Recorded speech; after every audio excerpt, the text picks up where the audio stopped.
أعوذ بالله من الشيطان الرجيم. بسم الله الرحمن الرحيم. الحمد لله الذي أنزل على عبده الكتاب ولم يجعل له عوجا قيما لينذر بأسا شديدا من لدنه ويبشر المؤمنين الذين يعملون الصالحات أن لهم أجرا حسنا ماكثين فيه أبدا وينذر الذين قالوا اتخذ الله ولدا ما لهم به من علم ولا لآبائهم كبرت كلمة تخرج من أفواههم إن يقولون إلا كذبا فلعلك باقع نفسك على آثارهم إن لم يؤمنوا بهذا الحديث أسفا إنا جعلنا ما على الأرض زينة لها لنبلوهم أيهم أحسن عملا وإنا لجاعلون ما عليها صعيدا جرزا أم حسبت أن أصحاب الكهف والرقيم كانوا من آياتنا عجبا إذ أوى الفتية إلى الكهف فقالوا ربنا آتنا من لدنك رحمة وهيئ لنا من أمرنا رشدا فضربنا على آذانهم في الكهف سنين عددا ثم بعثناهم لنعلم أي الحزبين أحصى لما لبثوا أمدا نحن نقص عليك نبأهم بالحق إنهم فتية آمنوا بربهم وزدناهم هدى وربطنا على قلوبهم إذ قاموا فقالوا ربنا رب السماوات والأرض لن ندعو من دونه إلها لقد قلنا إذا شططا هؤلاء قومنا اتخذوا من دونه آلهة لولا يأتون عليهم بسلطان بين فمن أظلم ممن افترى على الله كذبا وإذ اعتزلتموهم وما يعبدون إلا الله فأووا إلى الكهف ينشر لكم ربكم من رحمته ويهيئ لكم من أمركم مرفقا وترى الشمس إذا طلعت تزاور عن كهفهم ذات اليمين وإذا غربت تقرضهم ذات الشمال وهم في فجوة منه ذلك من آيات الله من يهد الله فهو المهتد ومن يضلل فلن تجد له وليا مرشدا وتحسبهم أيقاظا وهم رقود ونقلبهم ذات اليمين وذات الشمال وكلبهم باسط ذراعيه بالوصيد لو اطلعت عليهم لوليت منهم فرارا ولملئت منهم رعبا وكذلك بعثناهم ليتساءلوا بينهم بينهم. قال قائل منهم كم لبثتم؟ قالوا لبثنا يوما أو بعض يوم. قالوا ربكم أعلم بما لبثتم فابعثوا أحدكم ببرقكم هذه إلى المدينة فلينظر أيها أزكى طعاما فليأتكم برزق منه وليتلطف ولا يشعرن بكم أحدا إنهم إن يظهروا عليكم يرجموكم أو يعيدوكم في ملتهم ولن تفلحوا إذا أبدا وكذلك أعثرنا عليهم ليعلموا أن وعد الله حق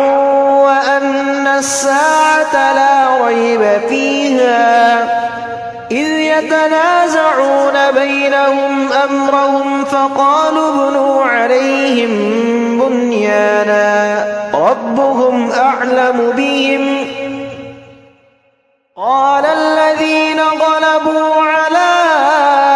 أمرهم لنتخذن عليهم مسجدا سيقولون ثلاثة رابعهم كلبهم ويقولون خمسة سادسهم كلبهم رجما بالغيب ويقولون سبعة وثامنهم كلبهم قل ربي أعلم بعدتهم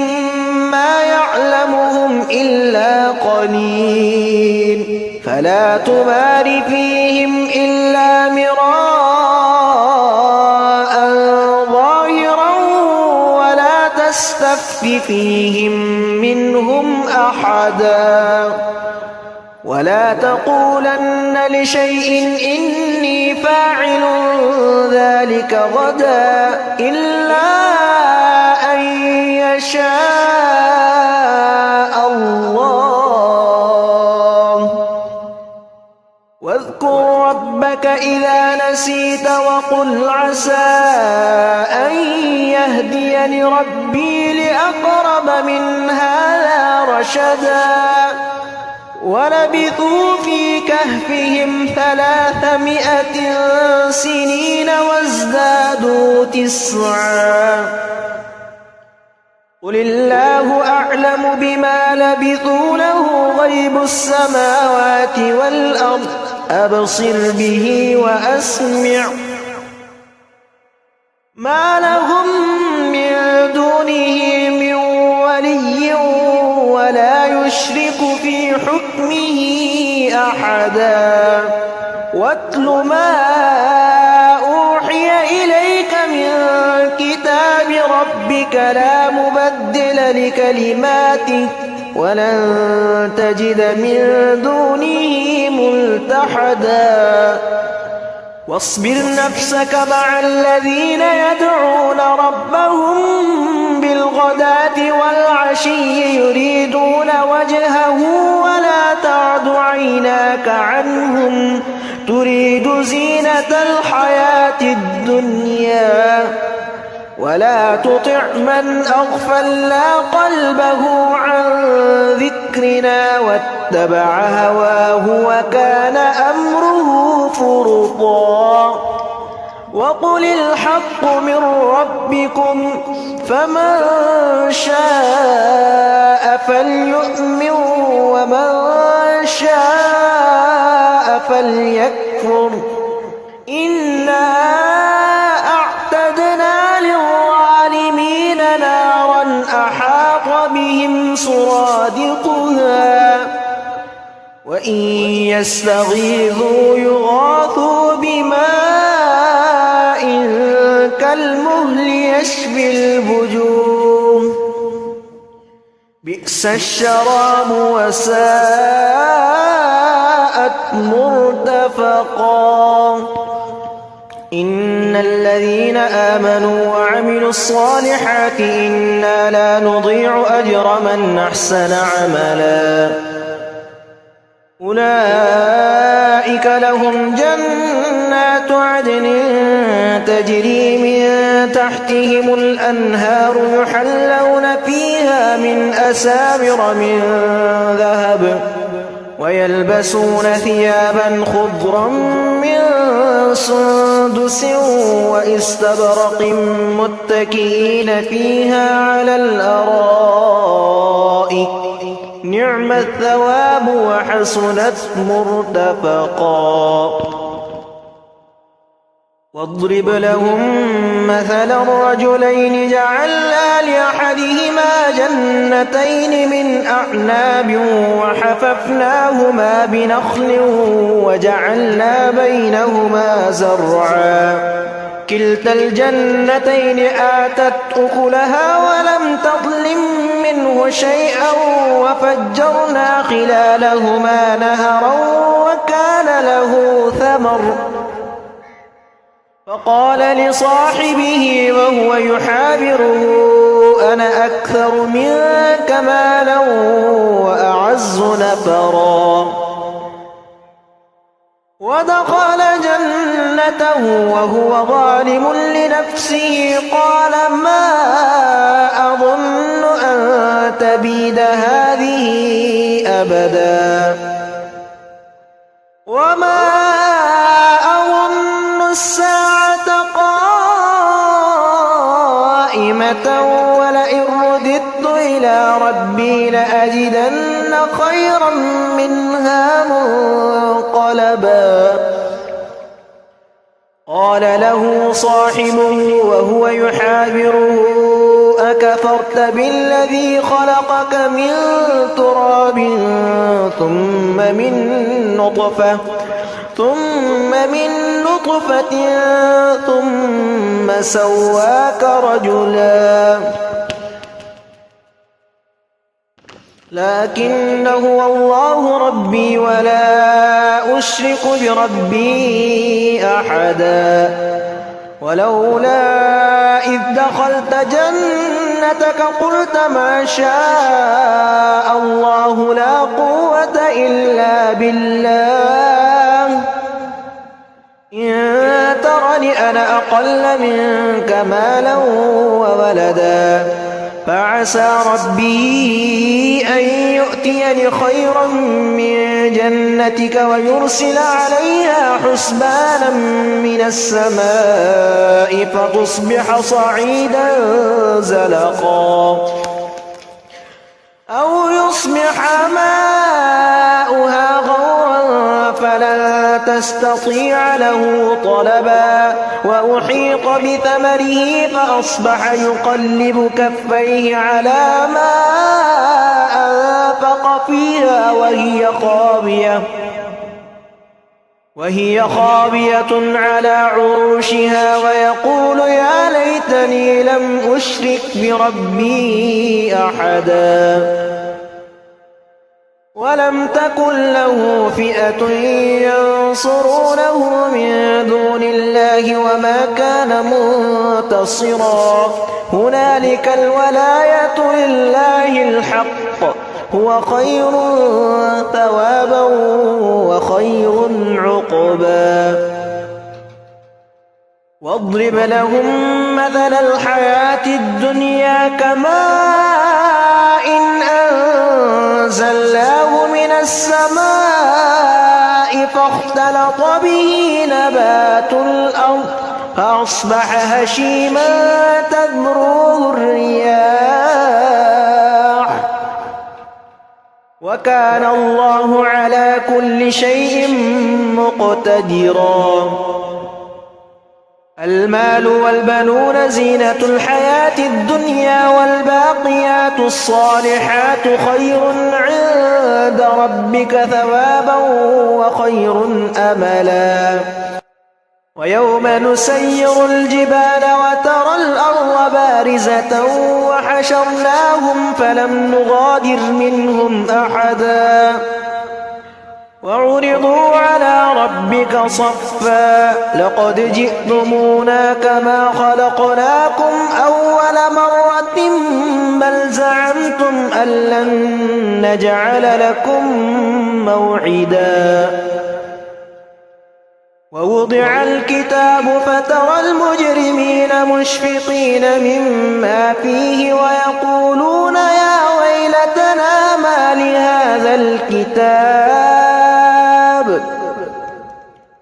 ما لهذا الكتاب لا يغادر صغيرة ولا كبيرة إلا أحصاها ووجدوا ما عملوا حاضرا ولا يظلم ربك أحدا وإذ قلنا للملائكة اسجدوا لآدم فسجدوا إلا إبليس كان من الجن ففسق عن أمر ربه أفتتخذونه وذريته أولياء من دوني وهم لكم عدو بئس للظالمين بدلا ما أشهدتهم خلق السماوات والأرض ولا خلق أنفسهم وما كنت متخذ المضلين عضدا ويوم يقول نادوا شركائي الذين زعمتم فدعوهم فلم يستجيبوا لهم وجعلنا بينهم موبقا ورأى المجرمون النار فظنوا أنهم مواقعوها ولم يجدوا عنها مصرفا ولقد صرفنا في هذا القرآن للناس من كل مثل وكان الإنسان أكثر شيء جدلا وما منع الناس أن يؤمنوا إذ جاءهم الهدى ويستغفروا ربهم إلا أن تأتيهم سنة الأولين أو يأتيهم العذاب قبلا وما نرسل المرسلين إلا مبشرين ومنذرين ويجادل الذين كفروا بالباطل ليدحضوا به الحق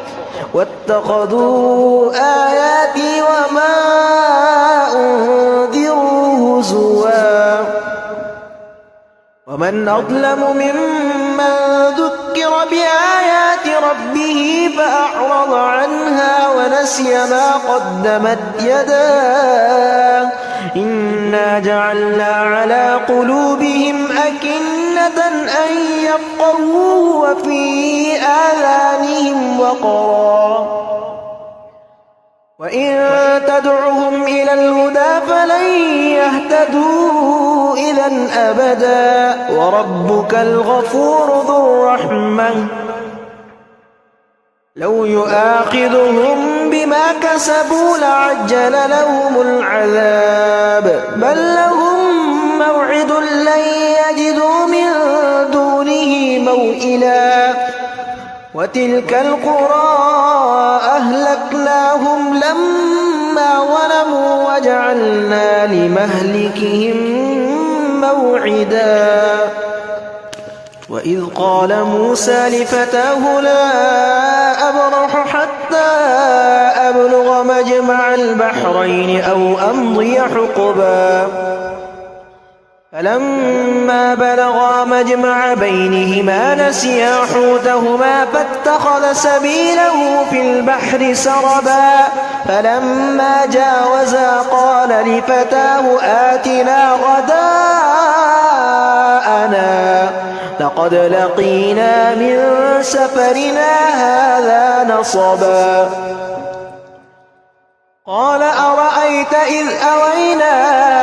إلى الصخرة فإني نسيت الحوت وما أنسانيه إلا الشيطان أن أذكره واتخذ سبيله في البحر عجبا قال ذلك ما كنا نبغي فارتدا على آثارهما قصصا فوجدا عبدا من عبادنا آتيناه رحمة من عندنا وعلمناه من لدنا علما قال له موسى هل أتبعك على أن تعلمني مما علمت رشدا قال إنك لن تستطيع معي صبرا وكيف تصبر على ما لم تحط به خبرا قال ستجدني إن شاء الله صابرا ولا أعصي لك أمرا قال فإن اتبعتني فلا تسألني عن شيء حتى أحدث لك منه ذكرا فانطلقا حتى إذا ركبا في السفينة خرقها قال أخرقتها لتغرق أهلها لقد جئت شيئا إمرا قال ألم أقل إنك لا تستطيع معي صبرا قال لا تؤاخذني بما نسيت ولا ترهقني من أمري عسرا فانطلقا حتى إذا لقيا غلاما فقتله قال أقتلت نفسا زكية بغير نفس لقد جئت شيئا نكرا قال ألم أقل لك إنك لن تستطيع معي صبرا قال إن سألتك عن شيء بعدها فلا تصاحبني قد بلغت من لدني عذرا فانطلقا حتى إذا أتيا أهل قرية استطعما أهلها فأبوا أن يضيفوهما فوجدا فيها جدارا يريد أن ينقض فأقامه قال لو شئت لاتخذت عليه أجرا قال هذا فراق بيني وبينك سأنبئك بتأويل ما لم تستطع عليه صبرا أما السفينة فكانت لمساكين يعملون في البحر فأردت أن أعيبها وكان وراءهم ملك يأخذ كل سفينة غصبا وأما الغلام فكان أبواه مؤمنين فخشينا أن يرهقهما طغيانا وكفرا فأردنا أن يبدلهما ربهما خيرا منه زكاة وأقرب رحما وأما الجدار فكان لغلامين يتيمين في المدينة وكان تحته كنز لهما وكان أبوهما صالحا فأراد ربك أن يبلغا أشدهما ويستخرجا كنزهما رحمة من ربك وما فعلته عن أمري ذلك تأويل ما لم تسطع عليه صبرا ويسألونك عن ذي القرنين قل سأتلو عليكم منه ذكرا إنا مكنا له في الأرض وآتيناه من كل شيء سببا فأتبع سببا حتى حتى إذا بلغ مغرب الشمس وجدها تغرب في عين حمئة ووجد عندها قوما قلنا يا ذا القرنين إما أن تعذب وإما أن تتخذ فيهم حسنا قال أما من ظلم فسوف نعذبه ثم يرد إلى ربه فيعذبه عذابا نكرا وأما من آمن وعمل صالحا فله جزاء الحسنى وسنقول له من أمرنا يسرا ثم أتبع سببا حتى إذا بلغ مطلع الشمس وجدها تطلع على قوم لم نجعل لهم من دونها سترا كذلك وقد أحطنا بما لديه خبرا ثم أتبع سببا حتى إذا بلغ بين السدين وجد من دونهما قوما لا يكادون يفقهون قولا قالوا يا ذا القرنين إن يأجوج ومأجوج مفسدون في الأرض فهل نجعل لك خرجا على أن تجعل بيننا وبينهم سدا قال ما مكني فيه ربي خير